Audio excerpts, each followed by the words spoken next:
He was just sitting beside me. The lights were dim, the TV was playing softly in the background, and everything felt normal. But that night, something changed. Something crossed a line. I didn't expect it. I didn't plan for it. But when his hand brushed against my neck, I didn't move. And that one moment, it spiraled into something I never imagined. We had known each other for years. He was my husband's childhood friend. Kind, respectful, and always polite. He was the sort of man you never looked at twice, not because he wasn't attractive, but because he never gave you a reason to. That evening, my husband had left for a business trip. Just 2 nights. I was home alone, tidying up and about to pour myself a glass of wine. Then my phone rang. It was him. He said he had a few papers for my husband and asked if he could drop them off. Of course, I said yes. It was Harmless. When he arrived, we ended up chatting. It wasn't planned. We talked about old memories, life, the news. It felt easy. Familiar. He laughed at something silly I said, and we decided to watch a show we both like. We sat on the couch. I noticed how close he was, but I didn't mind. It was chilly, so I had pulled the blanket over both of us. At first, it was innocent. Our arms touched, then our knees. Nothing intentional, or at least that's what I told myself. One joke led to another. We were laughing more now, our bodies shifting. His hand brushed mine. I looked over. He didn't look away. I should have said something. I didn't. Then he adjusted himself and his hand rested on my thigh. Lightly. I froze. My heart raced, but I didn't move it. I justify it. Maybe he didn't realize. Maybe it was an accident. But I knew better, and so did he.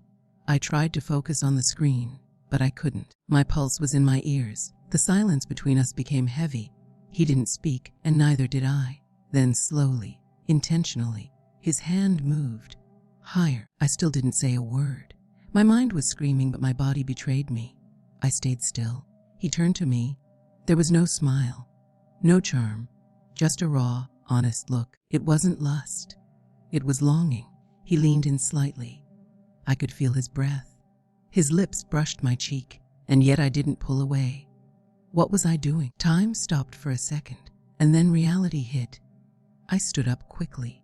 He froze. I didn't say anything. I couldn't. I grabbed the remote and turned off the TV. Without a word, I walked into the kitchen. I needed space.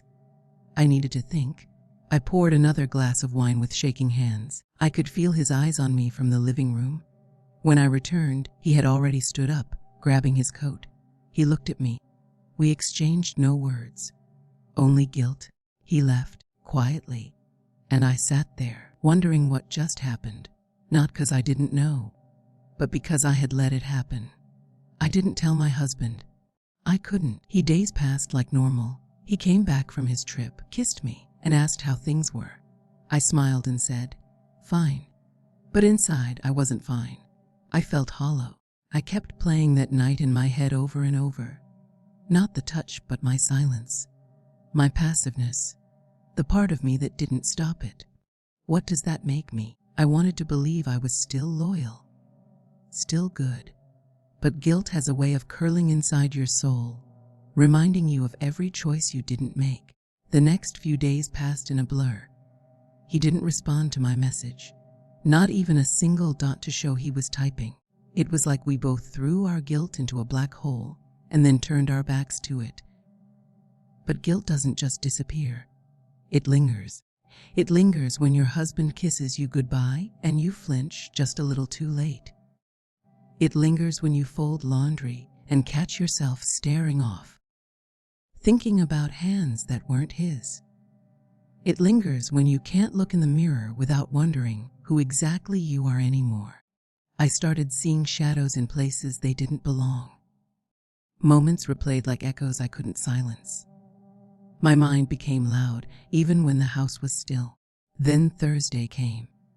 That evening, my husband casually mentioned that he'd invited a few colleagues over for dinner the next week. Just a small team gathering, nothing big. And when he said his name, the man who sat beside me, whose hand changed everything, my blood ran cold. I nodded. Pretended I didn't care. Pretended I didn't feel the floor tilt underneath me. That night, when I lay beside my husband again, I couldn't sleep. My body was next to his, but my mind was back on the couch.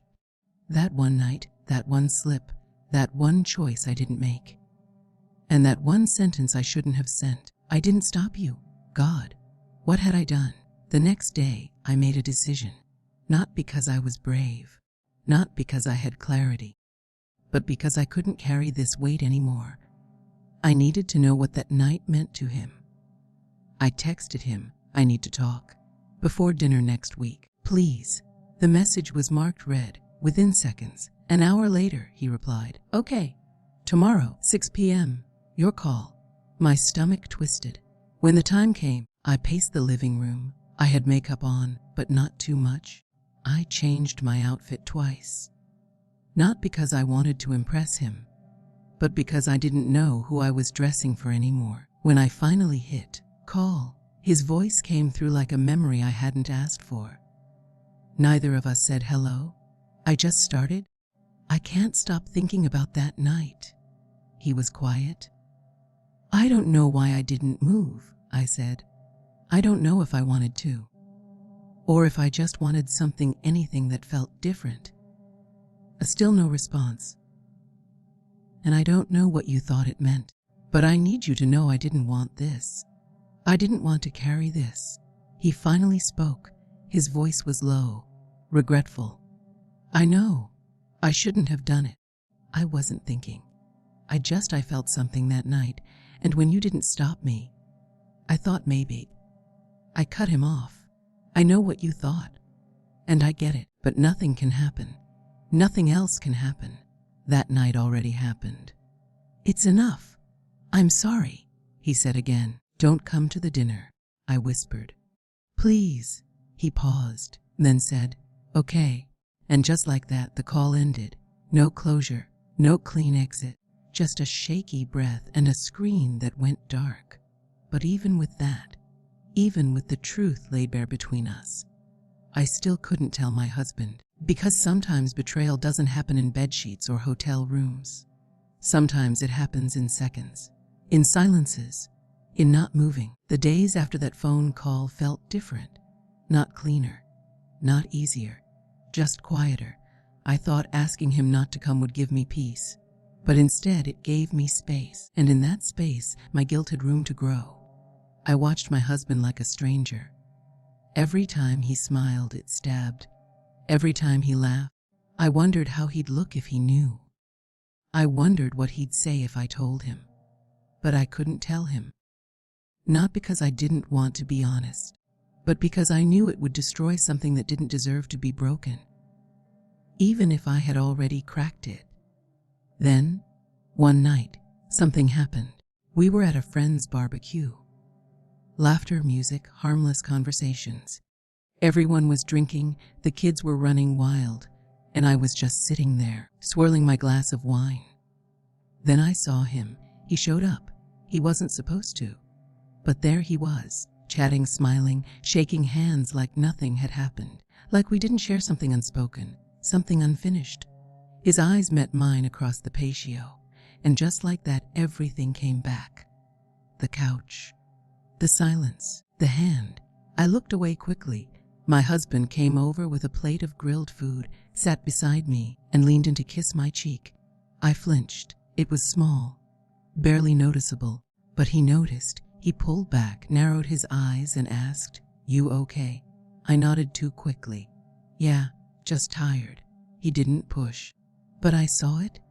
The way doubt crept into his face like a slow-moving shadow. Later that evening, as we left and got into the car, he asked something I wasn't ready for. Did something happen while I was away? My heart stopped. I turned toward the window, pretending to fidget with my phone. What? Why would you ask that? He shrugged, driving. I don't know. You've just being off. Distant. I kept my eyes forward. Work's been stressful, that's all. But I could feel it. The moment was hanging between us, begging me to tell the truth, to confess, to cry, to let it out. But I didn't. I swallowed my guilt again. I buried it. Just like that night. That night, I couldn't sleep. I lay next to my husband, watching the rise and fall of his chest. The man who trusted me. The man who kissed me goodbye without hesitation. And all I could think was, he doesn't know who he's lying next to. I rolled over and stared at the ceiling, the silence louder than ever. I wanted to shake him awake and scream, "Ask me again. Ask me what happened. Ask me why I can't look you in the eye." But I didn't, because I knew if he asked I wouldn't lie. And if I didn't leak, I might lose everything. The next morning, I got a text. From him? "I shouldn't have come last night. I'm sorry. I left early so we wouldn't have to talk." I stared at it, and for a moment I almost replied, but I deleted it. Not because I forgave myself, but because I knew every message tied me closer to something I should have walked away from the moment his hand touched mine. I started trying harder at home. Cooking more, smiling more, initiating moments of connection I used to wait for. And my husband, he noticed. He pulled me into hugs more often, held my hand longer, looked into my eyes with that same love he always had. And it crushed me, because now every kind gesture felt like a punch. Every "I love you" sounded like a question. Every innocent kiss tasted like betrayal. A few weeks later, the inevitable happened. We were invited to a wedding, and he was there. Across the reception, under soft golden lights and romantic music, our eyes met. He didn't come over, didn't speak to me. He just gave me the smallest nod. And that nod, it said everything. I remember. I regret it. I won't do it again. And somehow, that nod was the closure I never got. Because sometimes, the most painful thing isn't the affair you had. It's the one that almost happened. The one that sits unfinished. The one you can't explain, because it was never spoken, never touched all the way, never confessed, but still haunts you like it did. Months passed. Life moved on. From the outside, we looked like any other happy couple. We laughed at dinner, held hands at the movies, kissed goodnight like clockwork. But something had changed. Not between us. Inside me. Because I no longer felt worthy of the love he gave so freely. Not after the night I didn't speak. Not after the moment I didn't move. And that's the thing about betrayal no one tells you. It's not always loud. It's not always a kiss or a hotel room or a hidden text. Sometimes it's the silence, the stillness, the decision you don't make. I never touched him. Not really. We never kissed, never spoke about it again. But in that moment, when his hand slipped and I didn't move, I cheated. Not with my body, but with my soul. And that kind of betrayal, it doesn't leave bruises on the outside. It leaves cracks in the foundation you once believed was unbreakable. I still love my husband, maybe now more than ever, because I've seen how fragile love is, how easily it can slip through your fingers, not from what you do, but from what you let happen. So I live every day trying to be the woman he thinks I am, not to hide what I did, but to earn the version of me he still believes in. Because maybe that's the real punishment. Not losing him, but knowing I don't fully deserve him. Sometimes late at night, I still sit on that same couch, the TV on, the lights dim. I sip wine, just like that night, but only now. The silence feels heavier, like it remembers too. And I wonder, was it just a moment of weakness, a flicker in the dark? Or did it reveal something deeper, something I've buried for far too long? We all like to believe we know ourselves, that when the test comes, we'll choose the right thing. Speak up, pull away, be the hero in our own story. But I wasn't. Not that night. And now I live with a version of myself I never thought existed. Not because anyone saw it ache, but because I did. That's what shame really is. It's not loud. It doesn't scream. It whispers. In memories. In the quiet moments when no one's watching. And so I carry it. Not as a secret, but as a scar. A silent reminder that trust, real trust, isn't just about what you do when someone's watching. It's about who you are when they're not. And the truth, that night, I wasn't who I thought I was. But now I'm trying to be. Every single day. Sometimes cheating isn't physical. Sometimes it's emotional. Sometimes it's in the spaces where words should be. The pauses, the stares, the moment you allow someone else into a place they shouldn't be. I learned that silence can betray just as much as action. That night changed everything. Not because something happened, but because I let it almost happen. And that I will carry forever.